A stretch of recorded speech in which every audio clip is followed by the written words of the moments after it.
the clever one and the simple one. Once there were two householders in one city.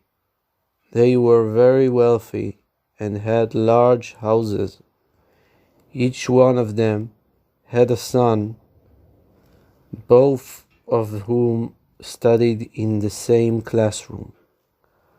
One of these sons was bright, while the other was simple-minded.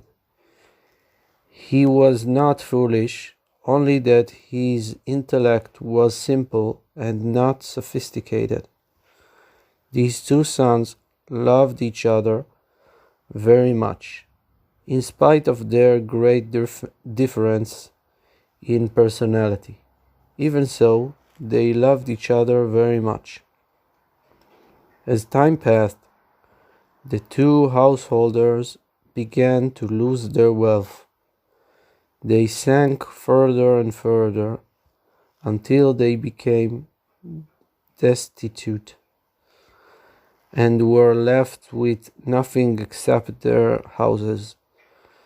The sons began to grow up, so the fathers said to their sons, "We do not have the ability to support you. You will have to fend for yourselves." The simple one went and learned shoemaking. The clever one, who had a sharp mind, did not desire to do mundane work like this.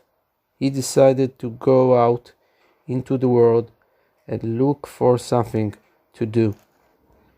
He went and wandered through the market. There he saw a large carriage with 4 horses and their harnesses that was traveling along. He spoke up and said to the tradesmen, "Where are you from?" They answered that they were from Warsaw. "And where are you going?" "To Warsaw." He asked them, "Perhaps you need a helper." They saw that he was intelligent and energetic, and he found favor with them, so they accepted him. He traveled with them, serving them very well along the way.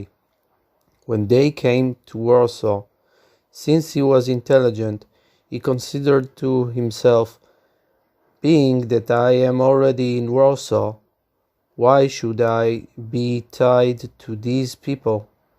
Maybe there is something better. I will go and ask and see." So he went to the market and began to investigate about the people who had brought him, and if there are people better than them to work for. They answered that these people are upright, and that it would be good to be with them, but that it is difficult to work with them because their dealings take them to great distances. He went and saw men in the clothing business who were passing through the market in their fashionable style, with their various adornments, their hats and their sharp pointed shoes, and their other refinements. In the way they walked and dressed, he had a sharp intellect, and this work appealed to him because it had grace, and also it was done in one's own home. He returned to the people he had come with, gave them his respects, and told them that he would not be continuing with them. As for their having brought him here, he had served them along the way. He went and started to work under one businessman. It is the way of hired servants to work for little pay in the beginning and to do difficult work. Eventually, they reach the level of established servants. His employer gave him hard work, sending him to customers bearing merchandise. As is customary for servants, they need to hold their arms upraised, draping the garments along their arms' length for the customers to see. This work was very difficult for him to bear. Sometimes he would need to climb up many flights of his road, and the work was very hard for him. So he considered to himself, for he was a highly intelligent philosopher, why should I do work like this? Surely, the main point of working is to achieve the goal of getting married and supporting oneself. I do not need to be concerned about this yet. I will have time to deal with it in the future, in the years to come. In the meantime, I am happy to wander the land in different countries and to have my fill of the world. He went through the market and saw a large trading carriage passing by. He asked them, "Where are you going?" "To Lagorna." Would you take me there?" Yes, they took him there, and from there he sailed to Italy, and from there to Spain. In the course of this, several years passed, and thus he became even wiser, for he had been in many countries. Then he thought to himself, now it would be good to think about the goal. He started to consider, with his philosophical analysis, what he should do. He found it fitting to learn to be a goldsmith. It is a major and attractive business. It demands wisdom, and it is also very profitable. Because of his high intelligence and philosophical ability, he did not need to learn several years. In only a quarter of a year, he completed his study and became a very major artisan.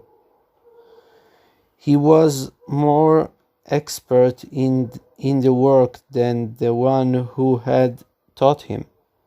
Then he considered to himself, even though I now have this skill to depend on, it is not enough for me. Today this work is in demand. Perhaps in the future something else will take its place. So he went and found work with a jam cutter. And because of his quick mind, he learned this also in a short time, a quarter of a year. Afterwards, he speculated philosophically, even though I have two trades, who knows if both of them might fall out of demand. Better that I learn a trade that will always be important. He concluded with his understanding and philosophy that he should learn to be a doctor, which is always needed and important. It is customary that before learning medicine, one must learn Latin, how to write, and the wisdoms of philosophy. Because of his understanding, he also learned this in a short time, a quarter year. He became a great doctor and a philosopher learned in all the wisdoms. But then the world began to seem insignificant in his eyes. Because of his wisdom, being so skilled and professional, a wise man and a doctor, all the people in the world seemed insignificant to him. He began to think about fulfilling his goal and getting married. He thought to himself, if I marry here, who will know what became of me? I will go back to my family so that they will see what I have become. I was only a young man, and now I have come to such greatness. So he went on his home. However, he suffered intensely along the way. Because of his sophistication, he had no one with whom to talk and could not find lodgings according to his taste. He had suffered greatly. Let us now leave the story of the clever one for the time being, and we will start to tell the story of the simple one. The simple one learned the trade of shoemaking. Because he was simple, he studied a long time until he was able to find work, and he was not great expert either. He married and lived off of his work. But because he was simple, he was not so talented in the work. His earnings were meager and limited. Since he was not skilled in the work, he had to work constantly and did not even have time to eat. So while he worked, while making a hole with the awl, while inserting and drawing out the thick thread in the way of shoemakers, he would snatch a bite of bread to eat. But he was always very happy all the time. He was filled always with happiness. He had all the kinds of food, all the drinks, and all the clothing he wanted. He would say to his wife, "My wife, give me to eat." She would give him a piece of bread, and he would eat. After this, he would say, "Give me beans in sauce." She would cut him another slice of bread, and he would eat. Then he would praise it. How fine and tasty was that sauce! He would then ask her to bring him meat and other fine foods, and in place of each item, she gave him a slice of bread, and he delighted from it very much. He would praise each food extravagantly, saying how well prepared and good it was, as if he was eating the actual food. In truth, he really tasted in the bread the taste of each food he wanted, because of his simplicity and great happiness. Likewise, he would command, "My wife, give me beer to drink." She would give him water, and he would praise the quality of the beer. "Give me honey." She gave him water, and he would praise it as before. "Give me wine," and so on. Each time she would give him water, and he would enjoy and praise it as if he were really drinking that beverage.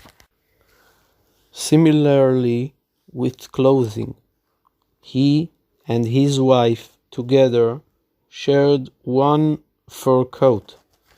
When he needed to wear a fur coat, for example, to go to the market, he would say, "My wife, give me the fur coat," and she would give it to him.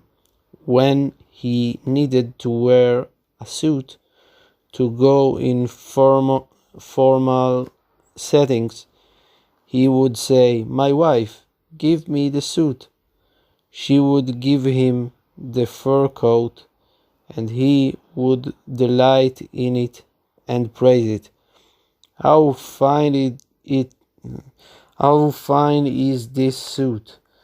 When he needed a kaftan, for example, to go to the synagogue, he would say, "My wife, give me the kaftan." She would give him the fur coat, and he would praise it, saying, "How fine is this kaftan?" Similarly, when he needed to wear a formal overcoat, she would also give him the fur coat, and he would praise and delight in it as well. "How fine and beautiful is this overcoat?" and so on. He was always filled only with joy and satisfaction. When he would finish a shoe, and it can be assumed that it was triangular in shape, for he had not mastered the craft, he would take the shoe in his hand and praise it highly, and would take great delight in it. He would say, "My wife, how beautiful and wonderful is this shoe! How sweet it is! This shoe is as sweet as honey and sugar." Then she would ask him, "If so, why do all the other shoemakers charge 3 gold pieces for a pair of shoes, and you take only a piece and a half?" He answered her, "What does it matter to me? That is his affair. This is mine." And further, why must we talk about others? Why don't we make an estimate of how much direct profit I make from this shoe? The leather costs so much, the tar and the laces, etc., cost such and such, and the other materials cost that much. The filler costs that amount. Now, I make a direct profit of 10 coins. Why should I complain with a profit like that? He was thus only joyful and satisfied all the time. For the rest of the world, however, he was an object of ridicule, and people enjoyed themselves mocking him, for they thought he was mad. People would come and engage him in conversation with the intent of mocking him, but he would just say, "Only without mockery." Yet as soon as they told him they were not mocking, he would accept their words and begin talking with them.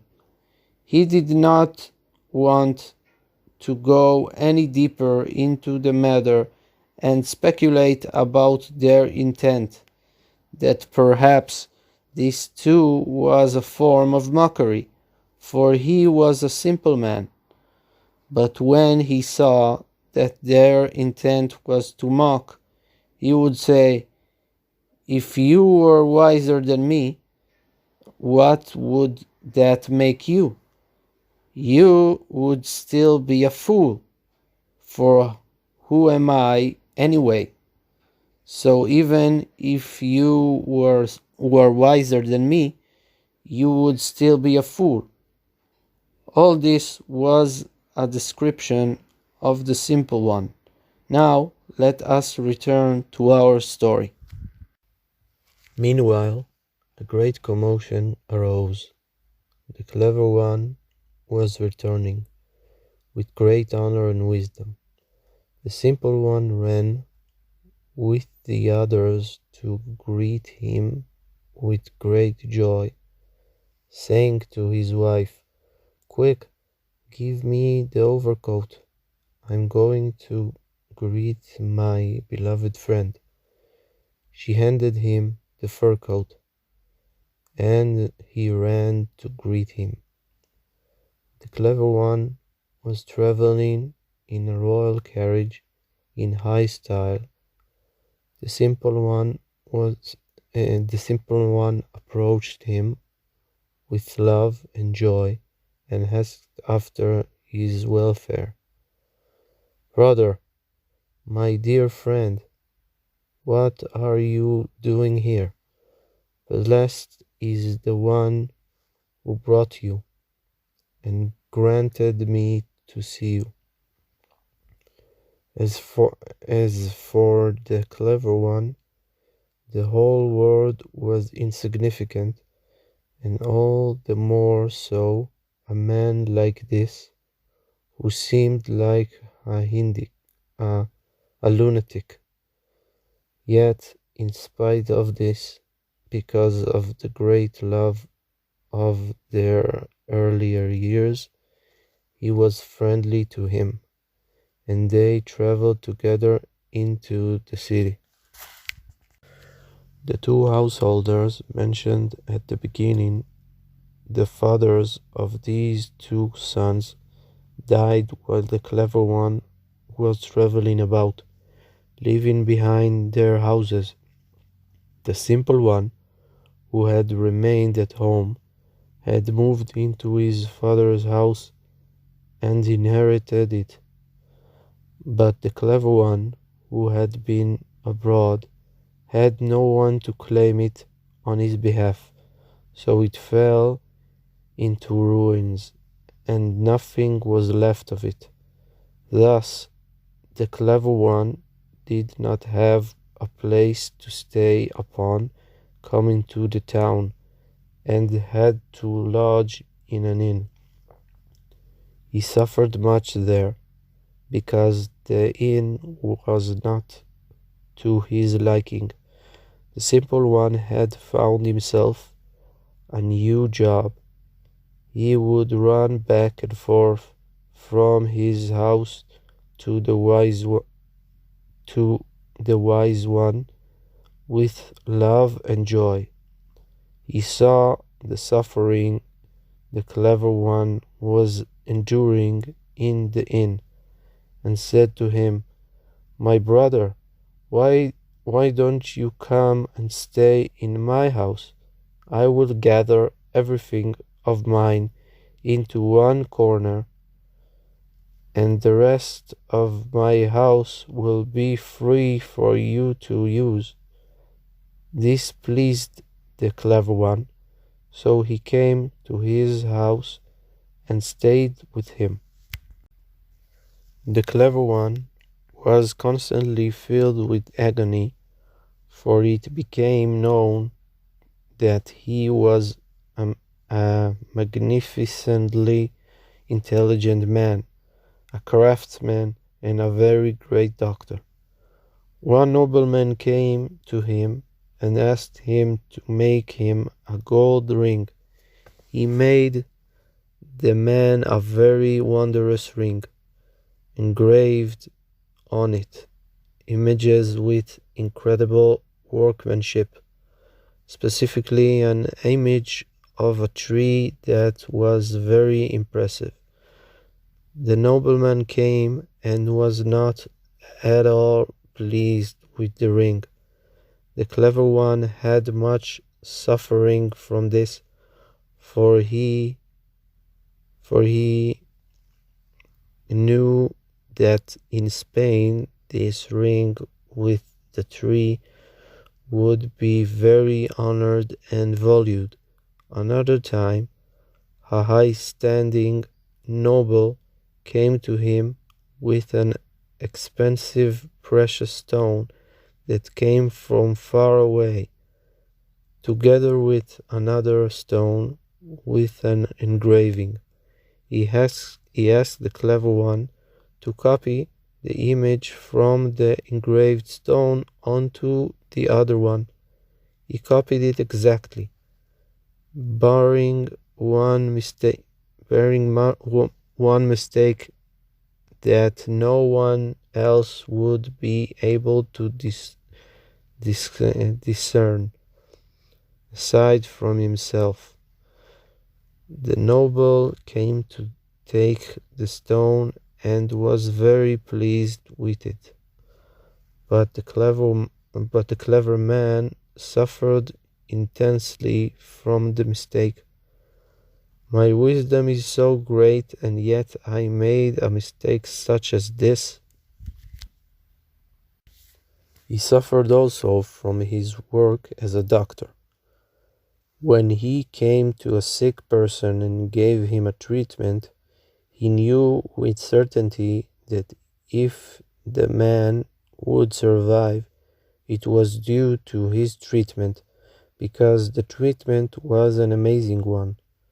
Sometimes, though, the man died, and everyone would say he was at fault. He suffered intensely from this. Other times, he treated a man and cured him, but everyone said it is just by chance. Thus, he was constantly filled with suffering.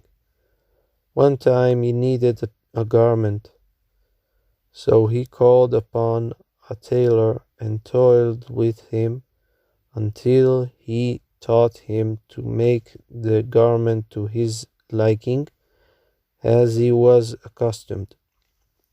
The tailor succeeded to make the garment according to his wishes, with the exception of one lapel that was a bit off.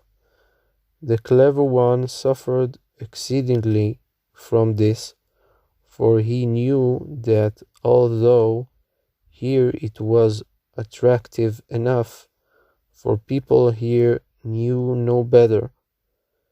If he were in Spain with that lapel, he would be the butt of jokes and be looked on as a clown.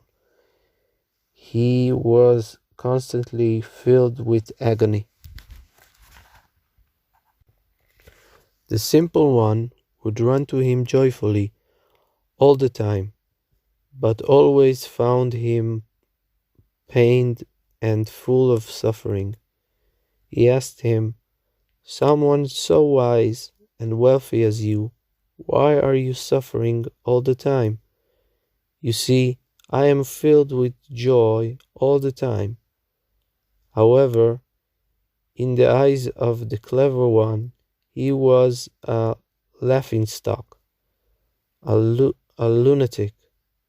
The simple one said to him, "Even if the average man mocks me, he is a fool, for even if he is wiser than me, he remains a fool.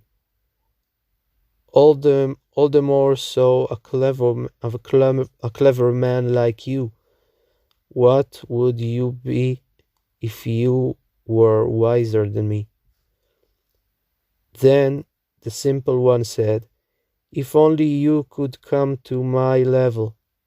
The clever one answered him, "I could come to your level if I were to lose my intelligence, God forbid, or if I became sick, God forbid, and became insane. For what are you? A crazy man. But for you to come to my level is totally impossible. That you would become wise like me." The simple one answered him, "With the Holy One, blessed be he, anything is possible." It could happen that within the wink of an eye I would come to your level. The clever one laughed at this a great deal. Now, these two sons were known in the world as the clever one and the simple one, even though there are many clever and simple men in the world. In this case, it was especially blatant, for both of them were from the same place and had learned together. Yet one of them had become awesome in intellect, and the other was an extremely simple person. In the census book, in which were written all the names of the people of the nation, these two were identified as the clever one and the simple one. One time the king came upon the census book and found written there the names of the two sons, one with the name Clever One and the other Simple One. It was a wonder in his eyes that these two were identified by these names, and he desired to meet them. He thought to himself, "If I send for them suddenly to come before me, they will be very frightened. The clever one will lose his clarity completely, and the simple one might possibly go crazy from fear." He decided to send a clever messenger to the clever one, and a simple messenger to the simple one. The only problem was how to find a simpleton in the capital city, for most of the people in the capital are sophisticated. However, the treasurer was by intention a simpleton, for a clever man is not appointed as treasurer, lest he, through his wisdom and intelligence, embezzle the treasury. Therefore, they specifically appointed a simpleton to be treasurer. So the king called to a clever man and to the simpleton mentioned above, and sent them to the two sons of this story. He gave to each messenger a letter. He also gave them letters addressed to the local governor of the province of the sons, and ordered the governor to send his own letters to them, so that they would not fear. He should explain to them that the matter is not urgent, and that the king is not commanding them to come. It is dependent on their own choice. If they want to come, they may. However, the king desires to see them. These two messengers set out and came to the governor, giving him the letter. The governor asked to know more about the two sons. They told him that the clever one is incredibly bright and very wealthy. The simple one, though, is extremely simple, and his whole wardrobe consists of one coat. The governor judged that it would not be fitting for the simple one to appear before the king in his old coat, so he provided him with appropriate clothes, and placed them in the royal carriage of the simple messenger. He gave the messengers letters, and they set off for the town of the two sons. They gave them the letters, the clever messenger to the clever son, and the simple to the simple. As soon as the simple one received his letter, he said to the messenger that brought it, I cannot read what is written there. Read it for me. The messenger said, I will tell you in brief what is written there. The king wants you to come to him. The simple one said, just promise me that you're not joking. He answered, it is certainly the truth, and not a joke. He immediately became filled with joy and ran to his wife, saying, my wife, the king has sent for me. She asked, why, on what account? But he did not have time to answer, and hurried out joyfully with the messenger. He entered the carriage and sat inside, found the new clothes, and became more and more joyous.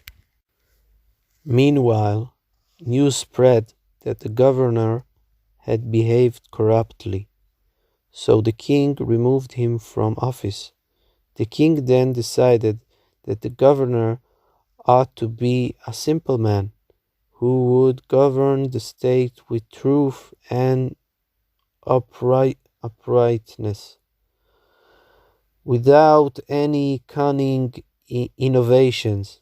The king chose the simple one and sent a letter to the simple messenger that the simple one was to become governor.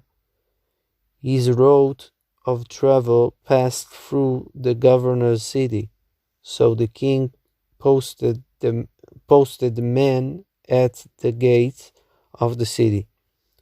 As soon as he arrived, they were to stop him and crown him governor.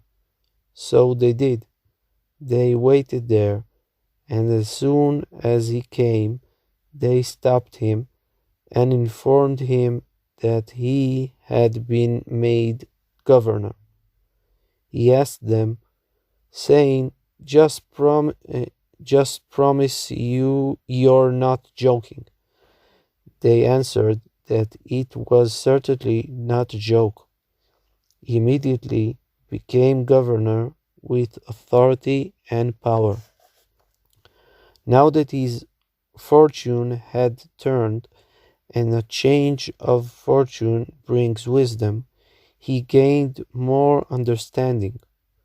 Even so, he did not use his wisdom at all, but rather ruled with simplicity as he was accustomed, and led the country simply, with truth and uprightness, without a trace of corruption. To rule a nation, one does not need high intelligence and cleverness, only simplicity and uprightness. When two would come before him with a case to be judged, he would say, you are innocent and you are guilty, according to his true simplicity, without any cleverness or deception. He ruled all matters with truth. The people loved him very much. He had advisers who were true friends, and due to his love, one of them advised him, you will certainly have to come before the king, first, because he sent for you, and second, because it is customary for the governors to appear before him.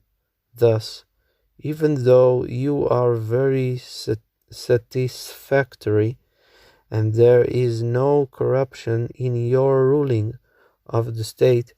Nevertheless, it is the way of the king to speak in a sophisticated fashion and in other languages.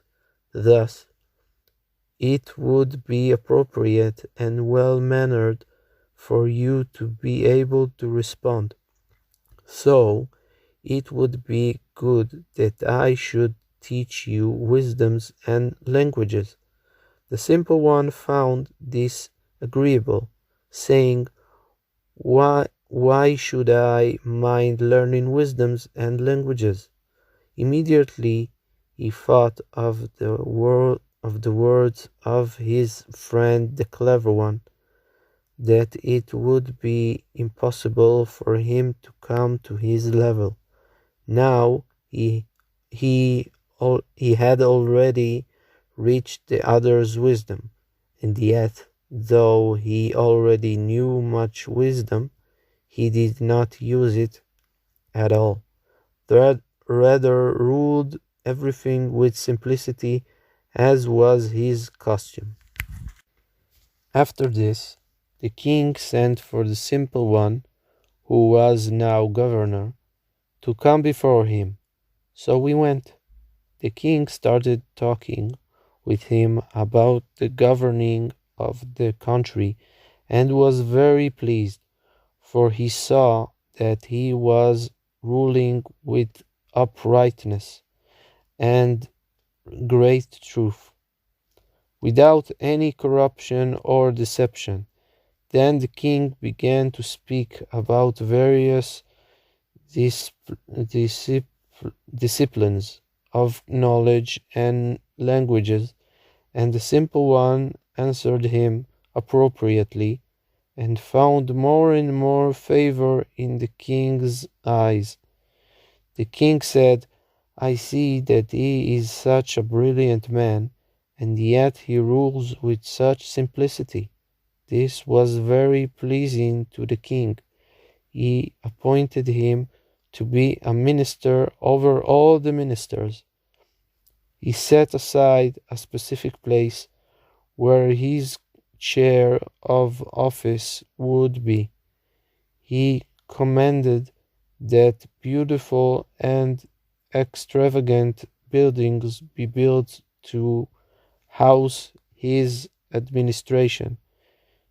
He gave him a letter testifying to his position, that he should be a minister as described.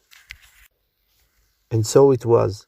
They built him the buildings in the place where the king had commanded, and he accepted his honors with authority. Now, when the clever one received the letter from the king, he answered the messenger who brought it, Wait and stay here the night, and we will talk and consider the matter together. In the evening, the, he made him a festive meal. During the meal, he drew on his wisdom and philosophy, and said, What is this that a king such as this would send after me, after a lowly person such as I? Who am I that the king would send for me? He has such authority and power, and I am lowly and despicable in comparison to such a great and awesome king as this. How could it be explained that a king such as this would send after a lowly one such as I? If it is because of my wisdom, what am I compared to the king? Does he not have his own wise men? The king himself must be very wise, so how could it be that he is sending for me? He was very bewildered by this. Then he spoke up and said to the clever messenger, Listen to what I say.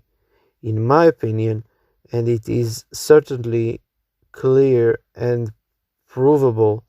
The king does not exist at all. The whole world is mistaken in this nonsense, believing that there is a king. Consider it. How could it be possible that all the people of the world would allow themselves to depend on one man who is the king? Certainly there is no king at all. The clever messenger responded, "But wait, I brought you the letter from the king." The clever one asked him, "Did you receive the letter directly from the king?" He answered, "No, someone else gave me the letter in the name of the king." So he said to the messenger, "There, you see with your own eyes that my words are correct, that there is no king at all." Then he asked him further, "Tell me, you are from the capital city and lived there all your life. Did you ever see the king?" He answered, "No, for in truth, not everyone merits to see the king, for the king only appears in public very rarely." The clever one said to him, "You see that my words are clear and accurate. It is certain that there is no king at all. Even you have never seen the king in your life." The clever messenger continued and asked, "If this is true, then who runs the country?" The clever one answered him, "I'll give you the explanation. You asked the right person, for I am an expert in this, because I traveled through various countries, and I was in Italy. The custom is that there are 70 advisory positions, and these offices are held for a limited time. All the citizens of the country have a turn as an advisor, one after the other." His words began to make an impression upon the messenger. Finally, they agreed and declared that there is no king in the world at all. Then the clever one said, "Wait until the morning, and I will show you one proof after another that there is no king in the world at all." The clever one rose in the morning, woke up his friend, the clever messenger, and said to him, "Come outside with me. I will show you with total clarity how the world is totally mistaken. In truth, there is no king. They are all deeply mistaken." They went to the market and saw a soldier there. They grabbed him and asked, "For whom do you work?" "The king," he answered. They asked, "Have you ever seen the king in your life?" "No." "You see what nonsense it is," said the clever one. They approached another soldier and began speaking with him. "For whom do you work?" they asked. "The king." "Have you seen the king?" "No." "So you see with your own eyes. The matter is clear. They are all mistaken. There is no king in the world." Thus they came to an agreement that there is no king at all. Then the clever one said, "Come, let us travel around the world, and I'll show you further how the whole world is seriously misled." They traveled around the world, and wherever they went, they found that the people were mistaken.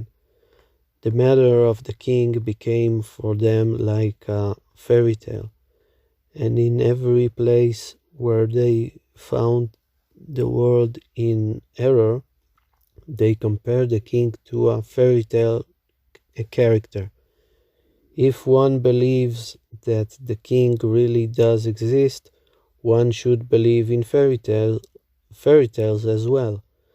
They traveled about until their money ran out, then sold one of their horses, then the second, until they sold all of them and were obliged to go on foot. They were constantly investigating people and found that all of them were in error. They turned into beggars, wandering on foot. Their prestige waned, and they were not respected at all. People did not give any notice to pathetic characters such as they. In their wanderings, they came to the town where when the minister lived. That is, the simple one who had become a minister. There, in that town, there was a true miracle worker. He was very respected, for he achieved amazing things, and even among the noblemen he was highly regarded and famed. Now these two clever ones came to the city and wandered through it until they came to the house of the miracle worker. They saw 40 or 50 carriages lined up there, bearing sick people. The clever one assumed that a doctor must live there, so he wanted to go inside, for he was also a great doctor. He wanted to go in and meet the man. He asked, "Who lives here?" They answered, "A miracle worker." Then he burst out laughing and said to his friend, "This is the wildest falsehood and silliness. This is nonsense even greater than the falsity of the king. My friend, let me explain to you how false this is, and how seriously the world is mistaken in this falsehood." Presently they became hungry. They found that they still had a few coins left, so they went to a soup kitchen where one could eat for a pittance. They served them their meal. As they were eating, they ridiculed and joked about the falsehood and error of the miracle worker. The manager of the kitchen overheard their words and was very enraged, for the miracle worker was very esteemed there. He said to them, "Finish what's on your plates and get out of here." After this, the miracle worker's son came in, and they continued ridiculing the miracle worker in front of his son. The manager became very offended that they were deriding him in front of his son. Finally, he beat them up and drove them out of his place. They were very offended by this, and they wanted to bring a lawsuit against the manager. They decided to go back to the house where they were keeping their belongings and asked their host how to go about filing a lawsuit. They came to him and described how they had been beaten severely. He asked them why, and they answered that they had spoken critically about the miracle worker. He responded, "It is certainly not right to beat people, but you also did not act properly at all. speaking against the miracle worker. He is very highly respected here.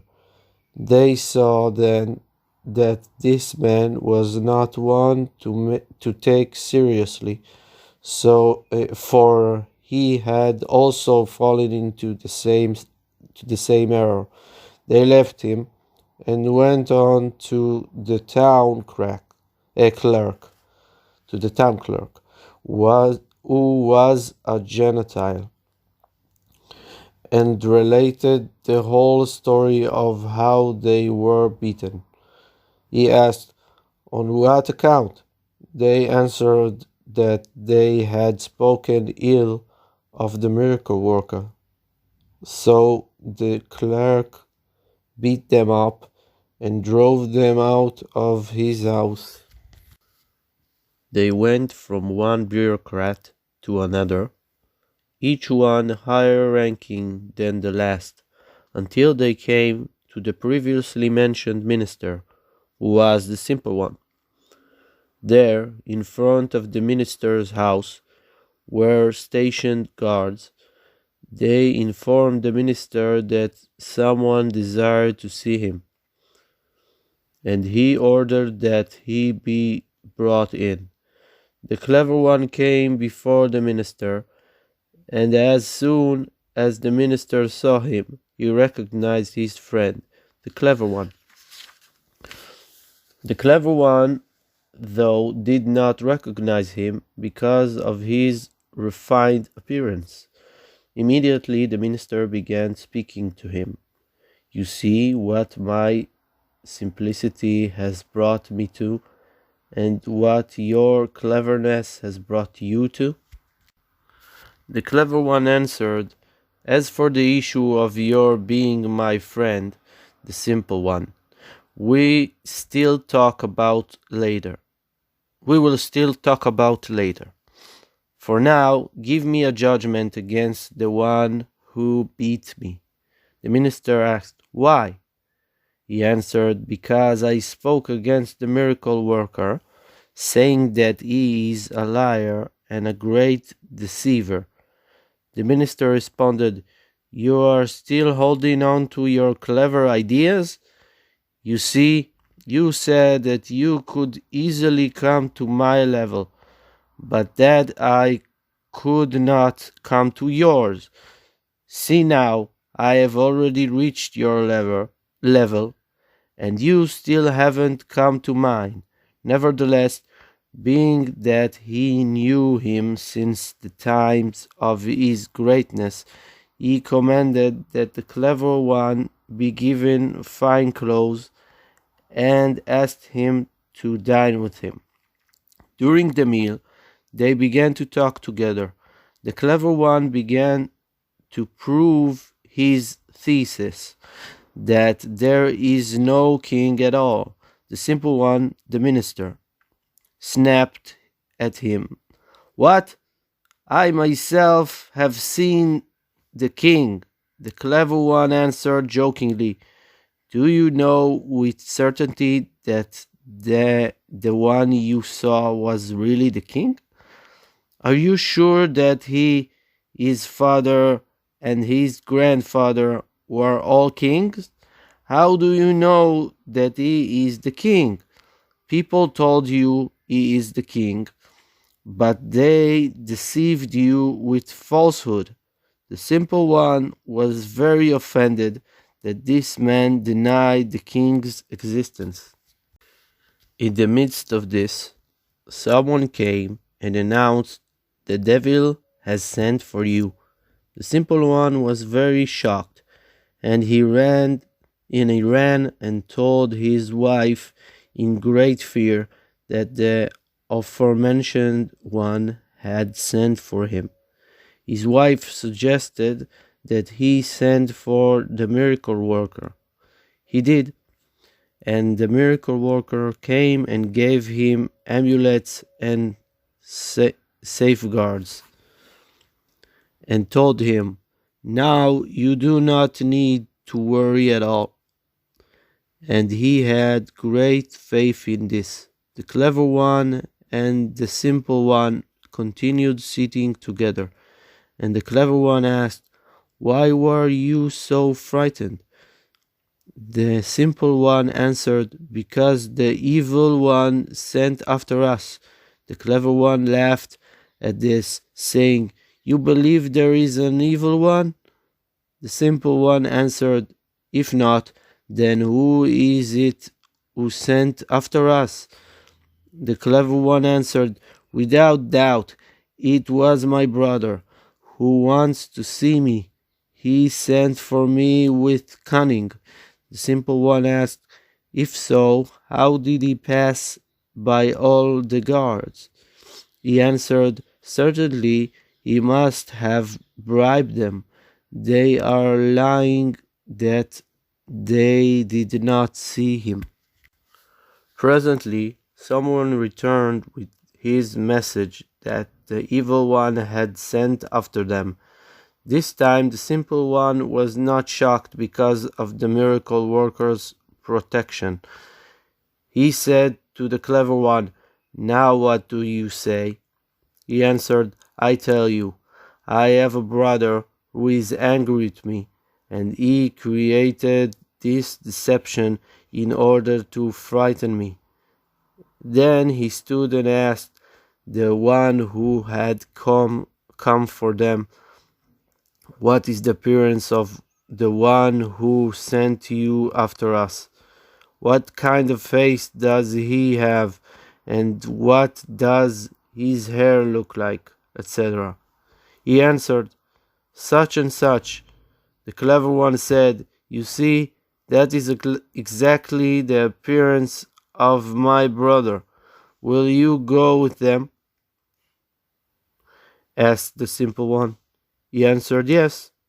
Only give me several soldiers to act as escorts, so that they will not be able to harm me." So we gave him the escorts. The clever one and the clever messenger mentioned before went with the one who had come for them. Soon the soldiers returned. The minister asked them, "Where are the clever ones?" The soldiers answered that they did not know at all how they had disappeared. The evil one had snatched these two clever ones and brought them to an expanse of sewage and mud. The evil one sat there on a throne within the sewage and cast the clever ones into it. The sewage was thick and sticky, literally like glue, and they could not move at all in it. They cried out, "You wicked ones, why are you tormenting us? There is no such thing as an evil one anyway. You wicked ones are tormenting us for nothing." The clever ones still did not believe in the existence of the evil one, and held that some common wicked people were tormenting them. They remained immersed in the sewage, investigating the meaning of it. They held that it was not real. It was simply some contentious people who had some dispute with them in the past and were now taking revenge on them. They were tormented there with intense suffering for several years. One time, as the simple one passed by the house of the miracle worker, he thought of his friend, the clever one. He went in to see the miracle worker, honoring him according to the custom of the nobles, and then asking him if he could see the clever one, if he could free him from that place. He asked the miracle worker, "Do you remember the clever one whom the evil one sent for and took away, and from that day on he has not been seen?